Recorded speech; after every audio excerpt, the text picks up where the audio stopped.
let's start it off with a message from Graham in Enniskillen, who has said this. I was watching the press conference yesterday with Donald Trump and Starmer, and one part had my blood boiling when Starmer again said that England has free speech, which is a blatant lie. Try telling that to Deborah Anderson, the American lady arrested by Thames Valley Police for a hurty tweet. Luckily, the Free Speech Union got involved and got the case dropped, but Thames Valley claimed they deleted the file, so they couldn't even tell her what the accusation was. Well, that's another story we'll talk about a little bit later on in the show. But Charlie Rowley's here. Charlie, very good morning to you. Morning. It was all very, very exciting, wasn't it, the last couple of days? You know, Windsor, with all the pomp and ceremony, the state banquet, we talked about that a lot yesterday, and then yesterday down at Chequers. The first thing that struck me was, I don't know whether you remember Keir Starmer saying at the beginning of his premiership that he took down the portraits in the study in Downing Street because he doesn't like people staring at him. He doesn't like people staring down at him from, you know, the study in which he works, right? So he had to take all the portraits down because he likes landscapes. The first thing I spotted when he was in the sort of the drawing room of Chequers is basically portraits everywhere. Every single place you look, there's a portrait. So, I mean, he must be terrified to walk around there because he's worried about the eyes following him. Well, exactly. Any kind of scrutiny, I think he's, even if it's on a portrait. The eyes have it. Yeah, exactly. And what a contrast where Donald Trump has the bust of Winston Churchill reinstated. Exactly. Thank goodness for that, and good on him for that. But also, what a contrast. I don't know if you were able to watch the whole press conference, but what a contrast in methodology, how to sort of show that you're a leader, how to command a room, how to be the guy at the centre of attention. Starmer just looked like a little boy there, didn't he? Yeah, I mean, he's walking a tightrope the whole time, Starmer. You know, he doesn't want to annoy, obviously, Donald Trump, you know, for lots of good reasons. Least of all the trade deal that they were there to announce yesterday, but obviously the Mandelson situation, you know, lots of questions still around Sir Keir Starmer. Well, there's what loads. he knew and what he didn't know. Because there's lots of people on the Labour side who I think, you know, they were saying sort of collectively last night, once the Marine One had flown away off to Stansted Airport to take the President and his wife back to Air Force One, that, you know, they'd probably be having a glass of gin and tonic and going, crikey, you know, that seemed to go okay, because it sort of did go okay. I mean, the Mirror have done that. The Mirror have got a front page which basically says, you know, thank goodness that's over, because I think that's probably the way they felt inside of Downing Street. And if you'd been sitting there as an advisor, you'd probably go, well, we seem to get away with that one. Yeah, definitely. I mean, especially if you're working for Sir Keir Starmer, you think, right, thank God, you know, that is over. But, you know, for the UK, I mean, what a terrible indictment that is, that we've got to think, oh, just we're getting by, or thank goodness we live to fight another day. That's not the way you should be running. Number 10, 14 months into your premiership. No, and not when you're hosting the President of the United States, the most powerful man in the world. You should at least be showing that you're kind of, it's your house, as it were, and you're in charge. Let's have a look at some clips. Jack Elson from The Sun got a question in on migration to Donald Trump. Illegal migration is at record levels in Britain. The Prime Minister is trying to tackle that. What advice would you give to the man standing next to you on trying to stop illegal migration in Britain? I told the Prime Minister I would stop it, and it doesn't matter if you call out the military, it doesn't matter what means you use, but it's going to destroys countries from within. And we're actually now removing a lot of the people that came into our country. It's a very hard chore. We were given a very, very bad hand. Millions of people came in from prisons and mental institutions. We have to remove them. Jack, let me just deal with the question of returns, because this is obviously an issue we're taking incredibly seriously. We struck the returns arrangement with France, and notwithstanding the challenges to that scheme, which you've seen in the last few days, a flight went off at 6:15 this morning, successfully returning someone under that scheme. It can be done. It was done early this morning, so I can confirm that that flight went. It went successfully, and I'm pleased about that. Now we need to ramp that up at scale, which was always envisaged under the scheme, but it's very important that we have been able to prove that the proof of concept. So a flight took off yesterday with someone on it. Someone. We don't know who the someone was. You know, Zia Youssef actually put out a funny tweet later, which we'll show you later on, because Shabana Mahmood, the Home Secretary, put out this very Trumpalist tweet, you know, going, we've dealt a blow to the smuggling gangs. Well, you haven't really. You've sent one person back to France who turns out to be from India, and the French can then send him back to India because they've got a deal. And my understanding is that we've got a deal to send people back to India, so why couldn't we just send him straight back to India? And he may not even have come in on a small boat. But again, we won't probably be told the facts of it by the government, will we? Well, exactly. And, you know, how is it the case that France has been able to get these returns agreements in place and we seemingly don't seem to be able to? But you're right, you know, just someone somewhere, and one person has been returned, well, you know, whoop-de-doo. Somewhere over the rainbow. I mean, apparently the guy from Eritrea who was sort of avoided being sent back on Wednesday is apparently going today. So they say. Yes, but whether that ends up happening, we'll see. So then it'll be 2. But listen, have a look at this triumphalist Shabana Mahmood Twitter tweet that she put out. For years, smuggling gangs have run illegal and deadly small boat channel crossings. Their pitch to migrants was the false promise that if you cross our border illegally, you can stay here. Today, we have dealt a blow to those gangs. In August, the government struck a historic agreement with the French government. Now, 8 weeks later, the first forced removals of small boat migrants are underway. In return, we will soon accept the first legal migrants into this country, following strict security and eligibility checks. When I became Home Secretary, I said I will do whatever it takes to secure our borders. Today marks an important and historic first step. Well, it's a first step, but it's not a very big first step. And Zia Yusuf put out this saying they deported 1 migrant and made this video. 1 migrant, 1.2 million videos to go. Exactly. Because that's the problem, isn't it? And the other thing is that we've got a boatload of them coming in, apparently. Well, not I say a boatload, actually a plane load, coming in on Saturday. Tomorrow, there's a flight leaving Charles de Gaulle Airport with an Air France logo on it, with a load of migrants coming in. We don't know how many, but the people who have been sort of pre-approved, if you like, for staying here, who will never leave. Yes. And so it's not 1 in, 1 out. It means we've still got more people. Exactly. I imagine it'll be a full plane because the French seem to be able to, when they want to do things. Obviously, they haven't had much will to try and help the UK in stopping the small boats coming into the UK because they still probably want to punish us for Brexit. But you can imagine them standing there, Neil, just put them all on, just fill the plane up, send it up, and you know, and that's the thing. And I'm reflecting just watching that video of Shabana Mahmood because I don't know if I've been, in my criticisms, maybe too harsh on Yvette Cooper, who obviously was moved out of her role. I don't think I was, but just watching, I mean, you must, a penny for Yvette Cooper's thoughts, because obviously Shabana Mahmood hasn't just done this within the space of 2 weeks. No. You know, Yvette Cooper must have laid some of the ground for this, but as we say, it's not the biggest success in the world. Yvette Cooper announced it back at the beginning of August, and since then, more than sort of 5,500 have come, and since they said they were going to do it, you know, since they started detaining people, that is, 5,500 have come. Since they actually announced that they were going to do it in July, something like 9,600 have come. Yes. And so they've sent back 1. Yes. There's hardly something to crow about, is it? No, exactly. And especially, as you just said, when more people could be coming into the country under the scheme rather than leaving. It's a bit like somebody who's had like a 7-course meal, right? And you're on a diet, but you've had a 7-course meal and you decline the after-8 mints at the end, and you go, no, I'm on a diet. Yes, you know, victory. I'm just, you know, a small win. I'm definitely going to lose some weight doing this. It's just insane. It doesn't make any sense. But of course, as well, the other thing to say is that the whole government strategy is to bring migration down. Right. But this doesn't do it. Not at all. And that's legal and illegal. Right. And this is only, you know, seeing the numbers go up. I mean, even if this works, it's not going to reduce the numbers because it's not that ambitious. The thing that really sort of stood out for me, I mean, there's so many different sort of aspects of the press conference you can pick, and I'm sorry if many of you saw it, but I just wanted to highlight some of them. This one really surprised me, I suppose. This was a question that came in about whether Britain was still a Christian country, right? And of course Donald Trump again passed it on. He did quite a lot of this. He said, I think I'll give that one to the Prime Minister. So here's what Keir Starmer, who's been a declared atheist, right, pretty much in every interview he's ever given, he says he doesn't really have a faith, right? He's quite happy for other people to have it, but he's an atheist. Here's what he said. The question to the Prime Minister, if you don't mind, are we still a Christian country? In terms of a Christian country, I was christened, so that is... my church has been all my life, and we are, you know, that is wired into our informal constitution. Of course, we celebrate many other faiths as well, and I'm really proud that we're able to do so. So he was christened. What as? You know, he doesn't say he was christened as a Christian. He just says I was christened, and therefore that's my church. He's an atheist. He doesn't have a church. And the backpedaling there, you can see the cogs. You can see his cogs going, because don't say anything about Muslims, don't say anything about Islam, don't say anything about other faiths, just waffle. Yes. And of course, it's awful. It's written into our constitution. If nothing else, it's written in what we don't have. We don't have a constitution. Prime Minister. Exactly. And also, which church? He's like, it's my church. What church? Church of England? I mean, he could be. Was he christened a Catholic?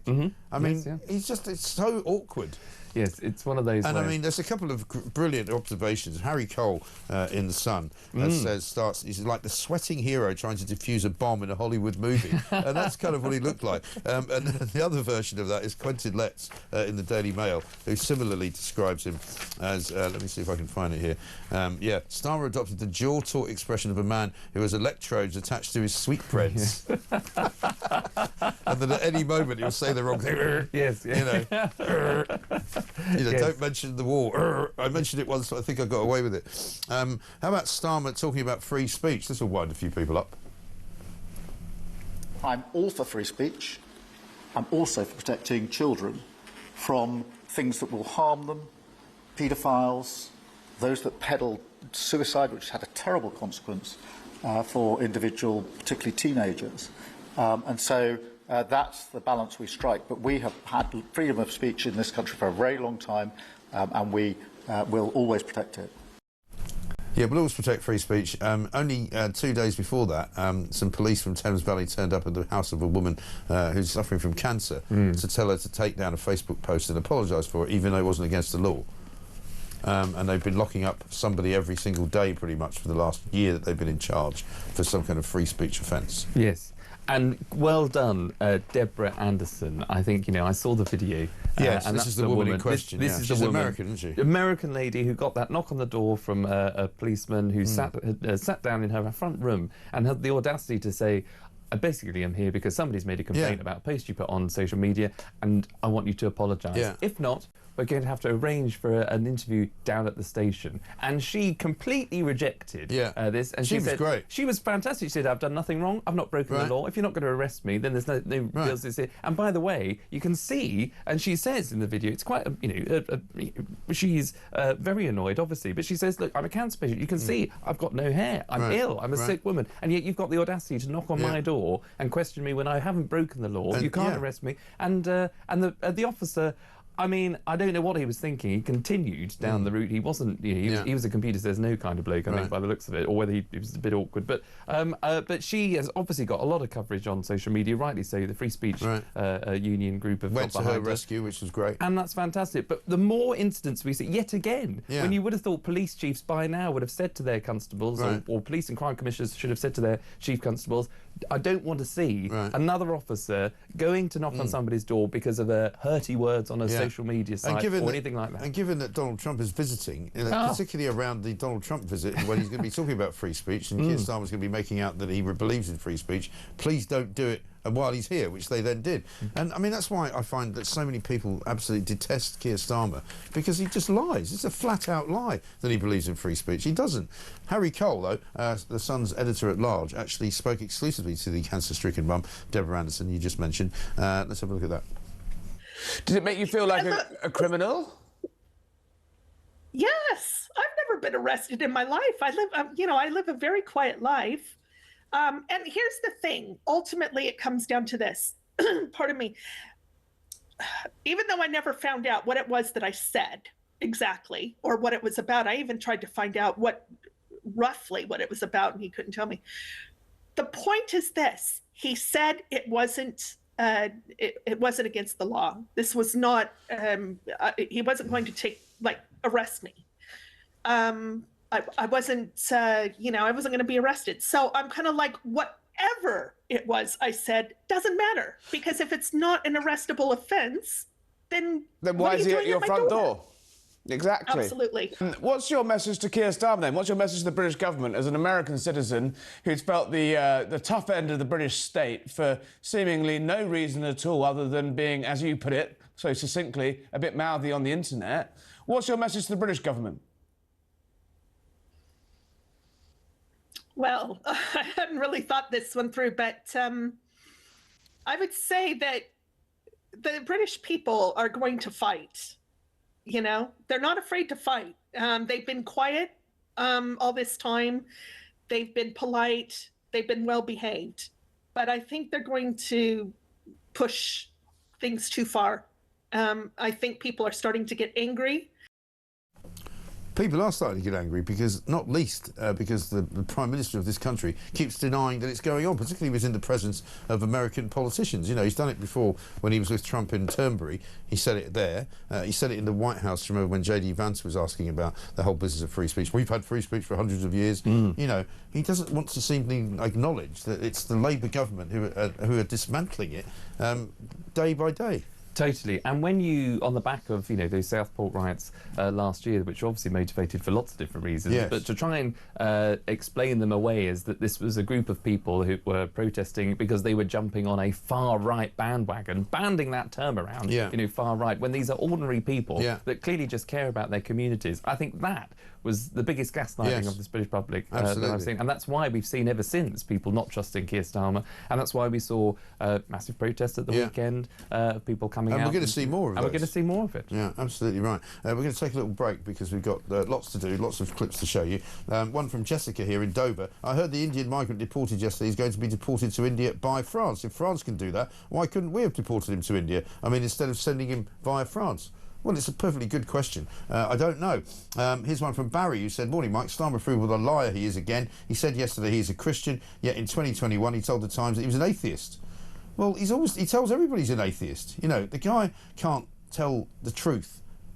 Every time he gets asked a question, he gives a different answer. Morning from Mike and Charlie, says Anne in Devon. I suppose even this government can ramp something up from 1. They will think we should be so happy with that achievement. What success? Thanks for a great show. Yeah, 1. I mean, you can imagine the guy standing at Heathrow with a clicker. You know, when you let people into like venues and you go, and when you get to 2,000, you stop. You go, right, the venue's full now. He's going to be standing for a long time. You know, click 1. You know, waits for another day. Click 2. You know, what day is it today? Oh, hang on, there's some coming the other way. Oh, there's another 10 coming in. Oh, you got to get rid of those 2 clicks backwards. You know, it's back on Sunday. 1. Click. Yeah, I mean, it's ridiculous, isn't it? Anyway, listen, it's 6:23, back after this.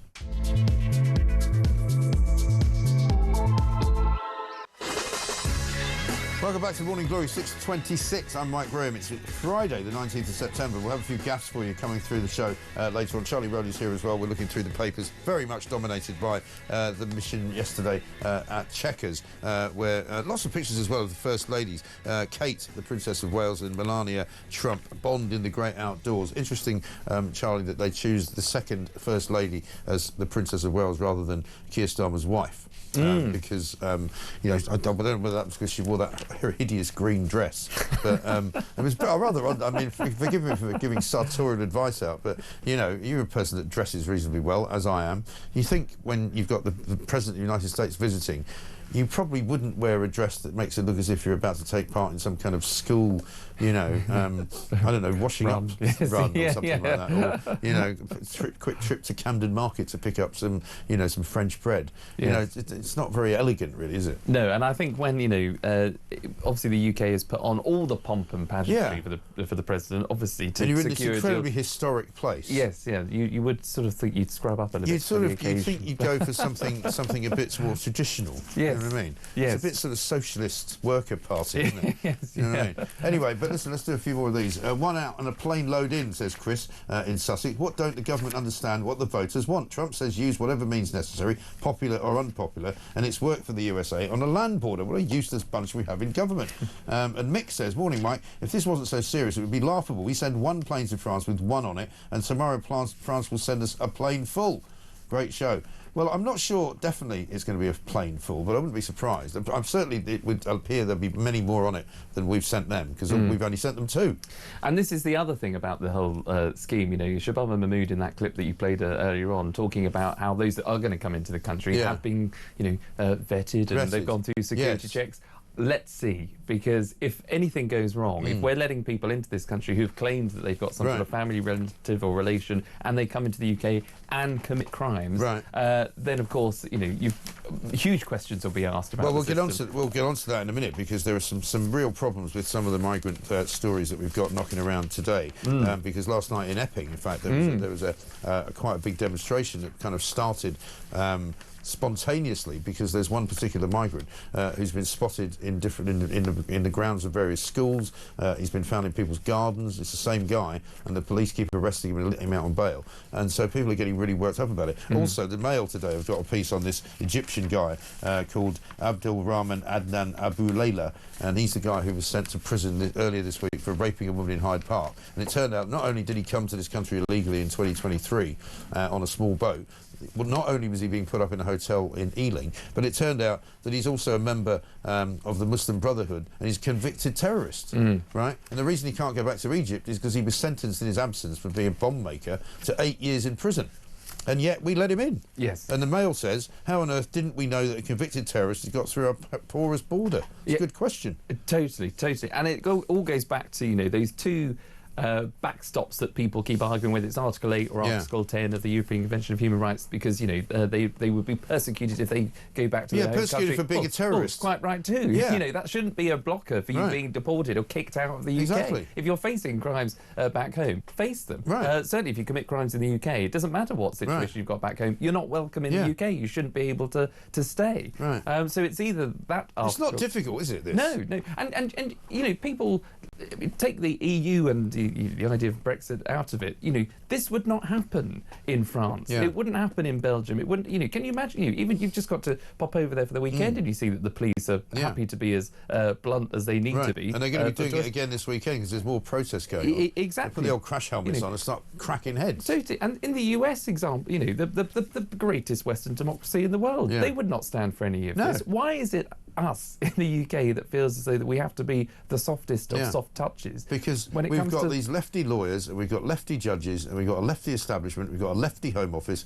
and every single person in the new sort of, you know, running of this country thinks that, you know, illegal migration is fine because they all deserve a chance for sanctuary. Well, not if they're bleeding terrorists, they don't, thanks. Or, you know, murderers or rapists or killers. Yes, yeah. And if I don't want them, thanks. Quite right. Keep them where they are. And if we can't kick them out, we just, you know, and they've been arrested, we release them on bail. Well, you wouldn't get bail in any other country. You'd be locked up or held until, you know, actually we can find a plane.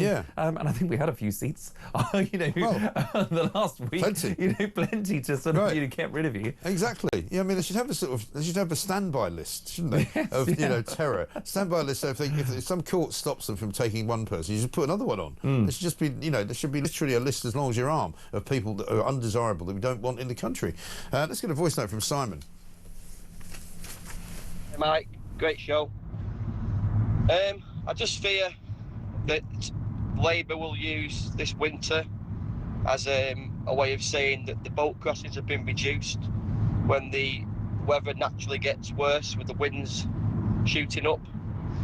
I have a small fishing boat myself, and we can't go out in anything over 10 mile an hour.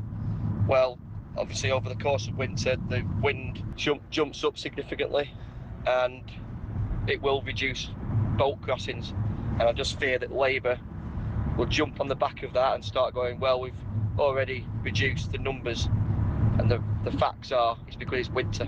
Thank you, bye. Yeah, but that's exactly why we'll be keeping their sort of feet to the fire, because we will know, because we'll talk to people like yourself, Simon, and others who use the channel for work and who are on it on a regular basis, because we can always tell when there's bad weather, because there simply aren't any boat crossings, because there's nothing the government's doing to stop them.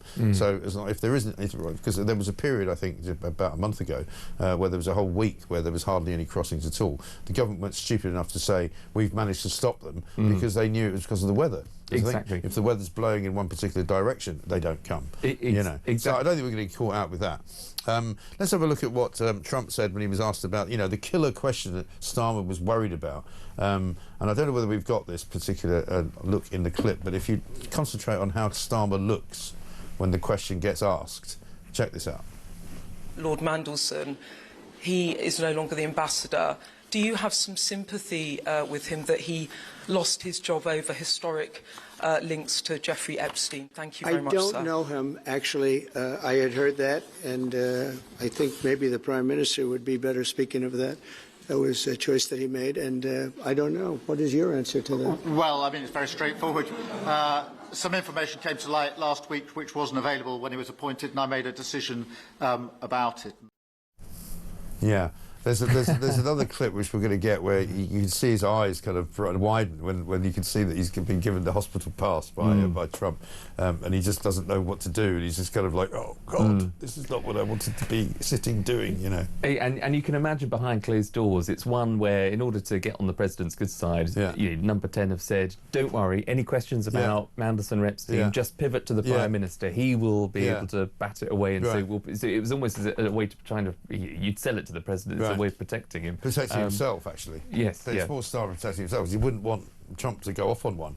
You know? Well, exactly, yes. And just say, I don't know this guy. I mean, the great thing is that people have been pointing out there's loads of pictures of him with Mandelson. You know, he was in the Oval Office that time when... saw him 2 weeks ago. Yeah, when he was talking to Starmer on the phone. Do you remember? And Mandelson was sort of in the background, you know, like Uriah Heep, you know. And so he obviously does know him. But that's classic Trump, isn't it? I don't really know him.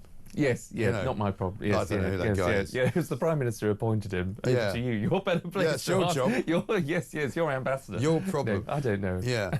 Here's what Starmer had to say about the Palestinian situation, because that was another spanking that he got basically from Trump, who told him there's no point in recognising Palestine. It's a waste of time, particularly as long and until the hostages have not been released. Have a look. Let me be really clear about Hamas. They're a terrorist organisation who can have no part in any future governance in Palestine. And what happened on October the 7th was the worst attack since the Holocaust. We have extended family in Israel. I understand firsthand the psychological impact that had across Israel. So I know exactly where I stand in relation to Hamas. The psychological impact. There was hundreds of people murdered. I mean, and Trump sort of pats him on the back in a rather patronising way, you know, which is also classic Trump. It's just it's been a remarkable couple of days, really. And if you were in, you know, Starmer's Downing Street staff, you'd probably go, actually, the week started off a lot worse than it ended. You know, because they'll be sort of, you know, coasting the boat into the sort of the harbour today, thinking, you know, we got away with most of that week, really. Yes, and there's always, I suppose that the best way to put it is however bad the news is, even if it is relation to Jeffrey Epstein, and who obviously had connections to Prince Andrew, but when things go bad, deploy the royal family. Yes. And that can sort of, you know, buy you a bit of time. But what does that tell you about the wrong approach that Labour have got about British tradition and British history and all this stuff, like just earlier in the week when Starmer was talking about how the flag represents diversity in Britain, and it doesn't. You know, people in Britain know what it represents. It represents the traditional country that we were born in, that we live in, and that has the greatest history of any European nation, and has got places like Windsor Castle, has got the only kind of proper working royal family, and has the Empire and the Magna Carta, all the great things that people love about British history. You know, it's not about bleeding diversity at all. And that's why they don't roll out diversity when they want Donald Trump to pay attention. They roll out the royal family. Yes, yeah, exactly. And you know, to be fair, King Charles was in great form. He did very well, He did very well. Yeah. And you can see that the two of them, even though they've got their differences, you know, King Charles is you know, he's very pro-environment. Yeah, he's a bit woke, so isn't he's slightly woke. You could argue for the royal family in the traditions well, so's William. of the UK. I mean, William's, but, you know, very into net zero and all this kind of stuff, you know, in the environment. Let's have one final one on classic Trump, this one. This is on Jimmy Kimmel, the American comedian who's had his show cancelled because of something he said about Charlie Kirk. Jimmy Kimmel was fired because he had bad ratings more than anything else, and he said a horrible thing about a great gentleman known as Charlie Kirk. And Jimmy Kimmel is not a talented person. He had very bad ratings, and they should have fired him a long time ago. So, you know, you can call that free speech or not. He was fired for lack of talent. And the great thing about Trump when he talks about TV is that, you know, he knows TV. He knows. So nobody can question him and go, well, what do you know about it? And you go, well, I ran the most successful TV show for about 10 years in America, so you're fired. Yes, you know? yes, Jimmy. Brilliant, absolutely brilliant. What am I talking about? 6:38, and we'll be back after this.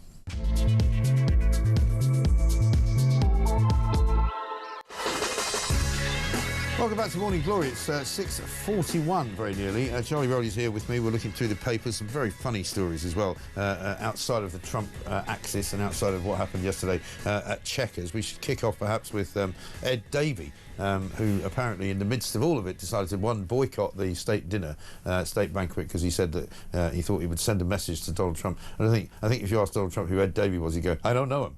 You know, it'd be the same as old Mandelson, you know. But he appeared on Piers Morgan Uncensored this week, and he was asked repeatedly whether a woman could have a penis, and he seemed to find it difficult to answer.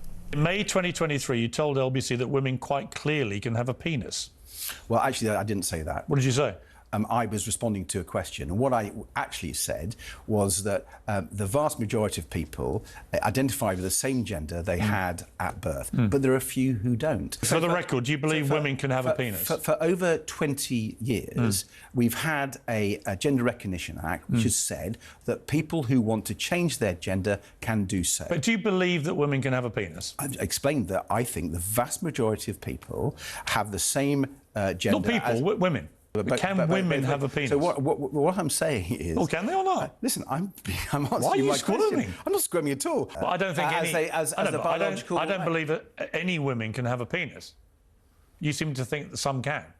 Well, I go back to what the law says. The law is really clear. It's one of the reasons why when the Supreme Court made its ruling, which some people didn't like, I said we accept that ruling. So you now accept women can't have a penis? I accept the ruling of the Supreme Court really clearly. I expect that... So do you understand, notwithstanding what you feel about Trump, do you understand people watch this kind of exchange and they go, what is he talking about? Have you ever met a woman with a penis? Well, no. But oh, there we go. But what does that tell you? 10 times he was asked by Piers the question, and it's ridiculous, isn't it? This kind of squirming that they get involved in because they can't stand what's going to be said when they go back to their party and some maniac says, you should have told Piers Morgan that he was being transphobic. They're so worried about it, aren't they? Well, absolutely. First of all, do not mess with Piers Morgan. Don't you enter that sort of den of political interrogation and not have and not have a proper answer, and not even try and explain what it is you're talking about. He just clearly didn't want to pick a side because he obviously has members and supporters that do think that you can be transgender. But instead of being a leader and saying, look, this is the law. And therefore, this is what I believe, right? Even if I thought before that I had some sympathy with women men who wanted to be women, unfortunately, the law says that a woman who is not born biologically a woman is not a woman. Simple as that. Yes. And then you get away with it. Yes, yeah. But you don't have to talk about penises. No, and I imagine Ed Davey with his a team of advisors, who would have tried to go into that interview. Lib Dems would have tried to go into that interview grandstanding to say why they've taken such a stance against going to the banquet and why they have the moral superiority. Because it's common sense again, isn't it? Here's another one that's got a lot of traction, actually, funnily enough. This is Harry Cole again, interviewing our very own Jeremy Kyle just the other day. It's starting to feel to me you're ready to be the man in the arena. Really? Listen, you were at the Reform conference last week. You hosted it. Did you get a flavour of that? Do you like that? I'm very honest about that, and I think maybe also it's to do with being really old. 60, you're supposed to say, "Don't look at Harry." Brilliant. Let's crack on. I was told never to be afraid of dead air. Hey, good boy. Who told you that? You sound like a politician, Jeremy Corbyn. Just tell us, are you running or not? We'll see. Politicians answer. We'll see. As a result of which, now every newspaper has written a story saying Jeremy Kyle could run for to be an MP for Reform. We're going to speak to him later on in the show. But I mean, this is how exciting people are about Reform. Yeah, no, and look, if he was going to do it, I think he'd be great. Yeah. Because well, judging by the reaction, a lot of people have said, yeah, go for it, Jeremy. There are some who say we don't need people like that there, but actually, ordinary people who are sick to death of politicians are going, yeah, this is a great idea. Yeah, and look, who better, in a way, to have someone that's obviously had the career that he's had, that's actually met real people. Well, how many times do we say, the problem with politicians is they don't know what the real world is like. They don't understand. They've never had a proper job. They've never had to actually worry about putting a roof over their head or pay the family tax bill because everything's paid for them. So I think Jeremy Kyle may be a very interesting choice for Reform. Yeah, totally. If he chooses to go down that route. We'll talk to him a little bit later on. We must also talk about this ridiculous party that involves Jeremy Corbyn and Zarah Sultana, otherwise known as Jezbollah to some, yes. or the Fruit and Nut Party. I think it's still called Your Party. I'm not even sure they've decided what to call it. No, but they seem to have run into a bit of trouble. Well, more. Who'd have thunk it? The whole launch of this new party, where Zarah Sultana launched it without any agreement from, it seemed, Jeremy Corbyn, even though they were plotting. Said they were going to be co-leaders, and he's going, "Hang on, I didn't agree to that." Exactly. So it didn't. It got off to a faulty start in the first place. Now, Zarah Sultana feels as though she's been isolated by those who are running. Yeah, she's called it a sexist boys' club. Sexist Boys Club, which prompted her, because of the isolation she felt, to send out a link to its members to say, please sign up and join this particular list. And by the way, just to sort of, you can contribute 55 quid whilst you're at it. That'll be lovely as a sort of proof of engagement with members. So it's now a two-tier party, isn't it? Exactly. Effectively. So you've got people who want to join it because of Jeremy Corbyn, and there's now two places you can send money. And nobody knows what's going on. No. And Jeremy Corbyn's side of the party, the left of that party, emailed out members to say, ignore that email that you just got from my co-leader. And now she said, shambles, isn't it? Well, the greatest thing she's now said, she's called for Mr. Corbyn to meet with me, to meet with her. Well, you're supposed to be co-leading a serious political movement. They don't speak to each other. They sort of communicate online only. No. On social media. And this will only benefit, I think, Zach Polanski. I think he's the newly. He's, of course, famously the former hypnotherapist who believes that he can make women's breasts larger simply by hypnotising them. Yes. I'd certainly vote for that. About this, there are further questions over the future of the new party after papers filed with Companies House revealed that Mr. Corbyn had ceased to be a person with significant control of it. It's literally like Dave Spartz, or Citizen Smith. I don't know if you remember that show, very long time ago, of this kind of guy who lived in Tooting, and it was always power to people, but it was a sort of comedy show because the guy just had an ordinary job and didn't have any power at all, but he was a massive socialist. Well, the only man that I know from Tooting, or used to represent it, is Sir Sadiq Khan. Who he hardly ever mentions that he's from Tooting, does he? Yeah, not these days. No. The highest paid politician in the country. And I'm delighted that Donald Trump, on the way back yesterday, was able to make it clear that it was because of him that Sir Sadiq that he was banned, was not allowed to come to the state banquet. Which might explain which explains why Sadiq Khan is a poisonous little character, because that was why he gave an interview to The Guardian about how terrible Trump was and what a dangerous and sort of divisive character he was, which was really unhelpful to Keir Starmer, actually. Totally. And if you're going to try and be collegiate in the Labour government and Labour Party, then that's not the way you should behave, is it? Yeah, totally. And look, one of the criticisms labelled at Trump, and I think there's some argument that he's obviously very image conscious about his administration, about him as an individual.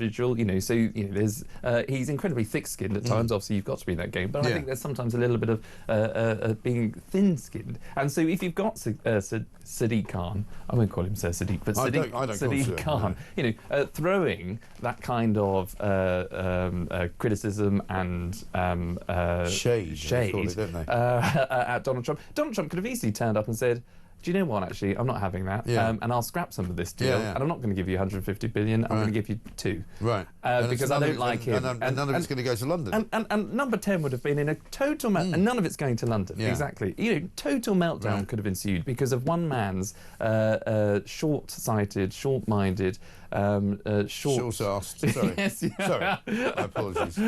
Short-tempered intervention. Yeah, exactly right. And by the way, you should concentrate a bit more on building the houses that you keep talking about, because the number of houses that have been built, I think, rank in the sort of double figures as opposed to the millions. And cutting crime and all the rest of it, stopping the phone snatches, the bag snatches, the bike snatches. Absolutely. There's plenty to be getting on with. Ridiculous. Exactly. Yeah, get on with your job. Let's get a voice note from Liam. Good morning, Mike. Liam in Folkestone. So we sent one person to France yesterday. Whoop-de-doo.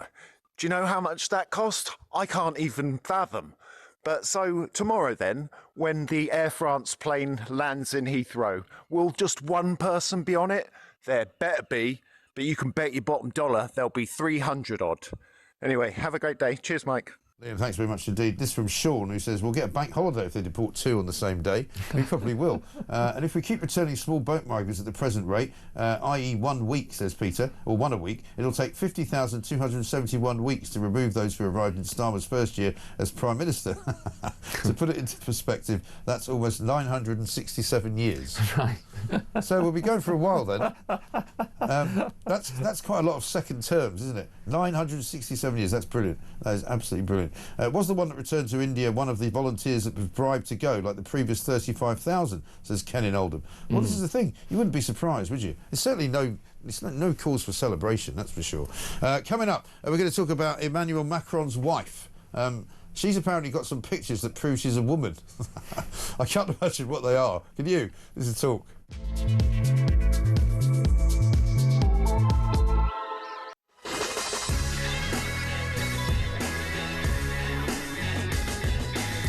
Welcome back to Morning Glory, 6:54, with you all the way through, of course, until 10 o'clock. It's Friday. We'll have a few gaffes for you throughout the course of the day. A little bit of breaking news for you. As we said, an Eritrean man has become the second migrant to be deported to France under the one-in, one-out deal after losing a High Court bid to have his removal temporarily blocked, the Home Office said this morning. This was a decision that was made, we believe, yesterday when one man was sent out on a plane. This is now the second one that's gone out. So that's 2 out then. Still 1.2 million to go, as the Yusuf would say. So we get to the end of the week, of the first week of deporting people, and they've managed to deport 2. It's not exactly a triumph, is it? Let's talk about Brigitte Macron, though, however, because there's a very bizarre kind of lawsuit going on in the United States. They brought a defamation case against Candace Owens, the right-wing influencer, who's been suggesting and repeatedly insisting that Brigitte Macron is a transgender woman. Apparently now the couple's lawyer said that Brigitte had found the Owens accusations incredibly upsetting and that they will present photographic and scientific evidence to American court to prove that she's a woman.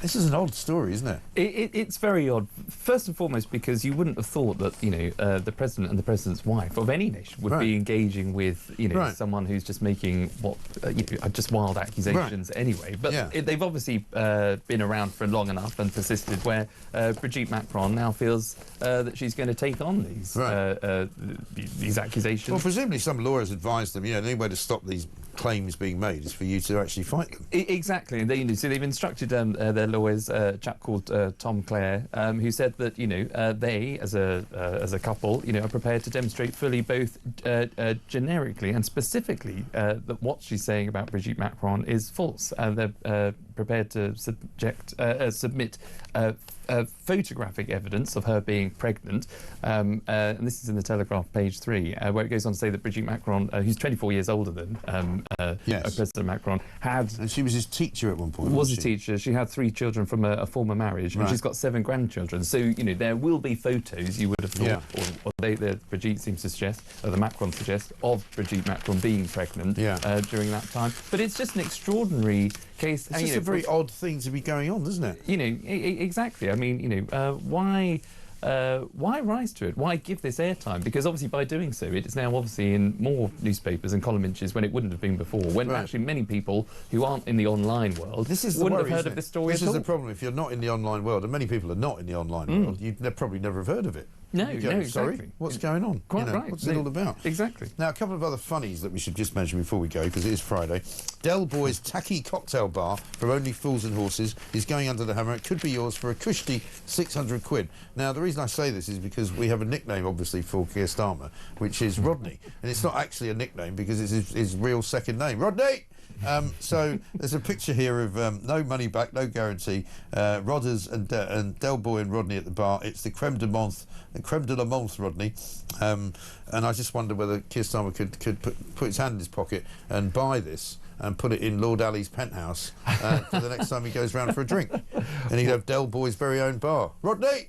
Well, you can imagine the whole cabinet going there after the budget that's about to be launched upon us, where tax rises no doubt are coming under Rachel Reeves. I'm sure they'll all be toasting and patting themselves on the back and saying, "Oh, didn't that? What a great job! Great job! How many migrants have we got rid of now? 4. Yes, amazing. And then my final one is celebrity chef Hugh Fernley Whittingstall, a more pompous man you could not think of, who's always turning up on Laura Kuenssberg's show as if he's got any sort of opinions worth offering on politics. Of course, course, he's a raging lefty, right? But he's got a restaurant in Devon called the River Cottage, and he's just been done by the hygiene rating people and given a 1 for hygiene rating because they found some mouldy cheese in his kitchen. There was no date on opened goat, curd and yoghurt, and they found mould forming on cheese. This is Axminster in Devon, £100 a head. So I wouldn't go there if I were you, considering up for the cheese. No, exactly. And of course... And don't listen to his opinions either. No. And of course he's blamed it on the people that... He's not physically there. He's blamed it on the people running it, and they said that they've complied fully. Typical champagne socialist. Exactly. Nothing to do with me. I'll just blame the workers. Exactly. Yeah.